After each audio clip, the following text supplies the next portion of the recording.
अगर आप web development सीखना चाहते हो तो आप सारी चीज़ें छोड़ो, सारे फ्रेमवर्क छोड़ो। पहले इन 5 चीज़ों को पढ़ो। एचटीएमएल, सीएसएस, जावास्क्रिप्ट, ब्राउज़र काम कैसे करता है और जावास्क्रिप्ट एग्जीक्यूट कैसे होता है। अगर ये 5 चीज़ें आपने अच्छे से सीख ली तो वेब डेवलपमेंट में ऐसा कोई चीज़ नहीं जो आपको अच्छे से समझ में ना आए, क्योंकि सारी चीज़ें इसी से बनी हुई है। और जब आप यही नहीं सीखेंगे तो बाकी चीज़ें तो बिल्कुल नहीं समझ में आएंगी।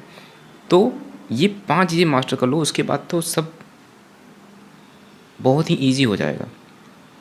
तो ये चीज़ें ट्राई करो। अगर आप वेब डेवलपमेंट सीखना चाहते हो तो आप सारी चीज़ें छोड़ो, सारे फ्रेमवर्क छोड़ो। पहले इन 5 चीज़ों को पढ़ो।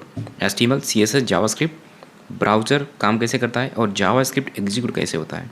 अगर ये 5 चीज़ें आपने अच्छे से सीख ली तो वेब डेवलपमेंट में ऐसा कोई चीज़ नहीं जो आपको अच्छे से समझ में ना आए, क्योंकि सारी चीज़ें इसी से बनी हुई है। और जब आप यही नहीं सीखेंगे तो बाकी चीज़ें तो बिल्कुल नहीं समझ में आएंगी। तो ये 5 चीज़ें मास्टर कर लो, उसके बाद तो सब बहुत ही ईजी हो जाएगा। तो ये चीज़ें ट्राई करो।